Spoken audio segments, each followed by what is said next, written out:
تعالوا نعمل بقى شوية رز بشعرية كده للمبتدئين لسه داخلين المطبخ أول مرة، وعايزين يعملوا طبق رز بشعرية حلو كده جنب الأكل، عايزينه يطلع مظبوط ومفلفل. فالصراحة هتعملوا أحلى طبق رز هيتاكل حاف، مش عايز حاجة جنبه. تعالوا أعرفكم بقى الطريقة. جيبوا حلة على النار، فيها معلقتين كبار سمنة أو زبدة، ومعاهم معلقتين 3 من الزيت، زيت أكل عادي مثلا عباد أو ذرة.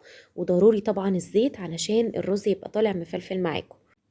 ننزل بقى بكمية شعرية كده كويسة، يعني كتروا في الشعرية بيطلع أحلى كتير. وإيديكوا في الشعرية على طول علشان كلها تاخد لون واحد، ما يبقاش جزء متحمر قوي وجزء لأ، لحد ما نوصل للون اللي احنا عايزينه كده، يبقى ذهبي مش فاتح قوي ومش غامق. في الوقت ده نكون بنغسل رز مصري ونصفيه كويس من المية، وتنزلوا بيه على الشعرية مع التقليب برضو المستمر. ونقطة مهمة قوي، ما تغسلوش الرز وتنقعوه، او ان انتوا مثلا تغسلوه وتصفوه وتسيبوه.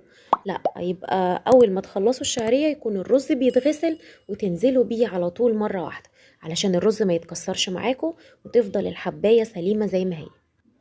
ظبطوا بقى الملح، ولو عايزين تحطوا مكعب مرقة دجاج بيعلي التست قوي مع الرز، بيبقى رهيب الصراحة. قلبوا الرز كويس جدا لحد ما كل حباية تتغلف بالمادة الدهنية والرز يسخن معاكم كويس قوي، علشان يبقى مفلفل معاكم. انزلوا بقى بكمية المية او الشوربة وظبطوا الملح. دوقوا كده المية بتاعته، لقيتوا الملح مظبوط، خلاص كده تمام. وطبعا المية ما تبقاش كتير، يعني لو حاطين كوباية رز تحطوا كوباية، قولوا وربع كده، كوباية وربع مية، علشان نعمل برضو حساب الشعرية. نغطي الرز ونسيبه على نار عالية لحد لما يتشرب زي ما شفتوا كده، وبعد كده نغطيه ونوطي بقى بعد ما تشرب. نوطي النار خالص، نخليها شمعة كده لحد لما يستوي. هو مش هياخد يعني اكتر من 20-25 دقيقة على النار.